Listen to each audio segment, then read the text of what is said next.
আরও আগে রুবেল হত্যার মামলায় আসামি এজাহারভুক্ত আসামি তাজু ছিল। তো রাজুরে দৈরা যখন সেলিনবাইতে দৈরা রাজুরে থানা দিছে, দেওয়ার পরে তাজু দৈরা ফলা দিয়েছে। তো সামনে দিয়ে মামুন বয়ে পড়ছে, পরে এবারে ডেডে দিয়ে পড়ছে, ডেডে দিয়া বাইকে গেছে। এরপর আজকে মামুন বইয়ের বাসাতে মারধর করছে। কেটা তাজু মাইরে গেছে। এখন আমার কাছে মামুন বইয়ের মারতে খাইয়া বুঝলো ছুটে আমার দৌড়ে গেছে, গিয়ে বলছে যে এই ঘটনা আমার বাইরে শেষ অবস্থা।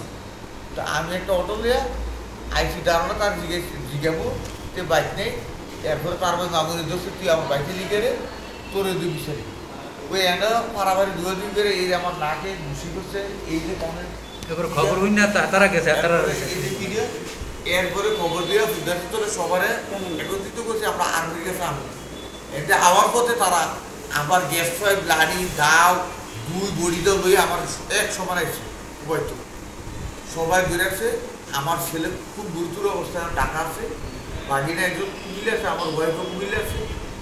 আমি এরকম কুমিল্লা রিলিজ দিছে, আমি যাবো একটু সময়ের গুরুতর অবস্থা খারাপ। আর 3-4 জনের অবস্থা এমনি মাইর দিচ্ছে।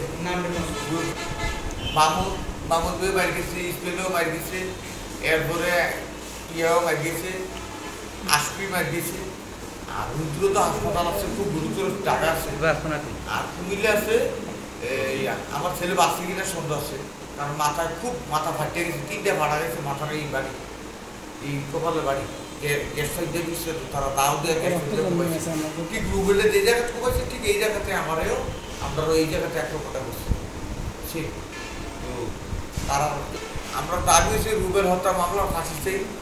এই ফাঁসির আসামিগুলো ধরে দিতে গেছি বা আসামি করছি বিদায় কিন্তু আজকে আমাদেরকে এই তারা জিয়ানো ভাই মাইদ্যুত আক্রমণ করবে, তারা এই হয়েছে। আমরা জিয়ানো ভাই এনে দুই আমরা করতে পারি ভালো করে বা রাস্তাঘাটে যেতে পারি না, কারণ রুবেল হত্যার আসামি তারা কেন দিলাম তার যুগে বা আরে ধরে দিলাম। এর জন্য রফিক আছে, এই সেলিম আছে, গ্যারেজে সেলিম সুগারের তোলে, এই তারা বন্ধু তোলায় গেছে। রাজুর ভাই সে রফিক আমরা নামে মিথ্যা মামলা বন্ধুত্ব করছে কয়েকদিন আগে। রাজুরই ধরে তো রাজুর বৌরি দিয়ে মামলা করছে। এখন আমরা এই মাইদুর অবস্থা শুরু করছি। আমরা আমাদের নিরাপত্তা একমাত্র আইন প্রশাসন দিতে পারে, আর আমাদের কেউ দিতে পারবে না। যদি প্রশাসন আমাদেরকে নিরাপত্তা না দেয় এই মুহূর্তে তারা আমরা মেরে নিব, কারণ একজনকে মারছে আমরা প্রত্যেককে মেরে নিব। আমরা যদি একমাত্র বাংলাদেশ সরকার বর্তমানে যে আছে বা প্রশাসন আছে, যে হেরা যদি আমাদেরকে না বাঁচায় এই মুহূর্তে আমার ওইদিকে না থাকা, আমরা বরং ছাড়া আমাদের আর কোনো উপায় নেই। কারণ তারা সবসময় দাও টেড়া অফিস্ট গ্যাস পাইপ পিস্তল লই বইয়েছে রাস্তাঘাটে, তার নামে মামলা খালি উদ্ভিদ আছে, খালি মামলা উঠে নেওয়া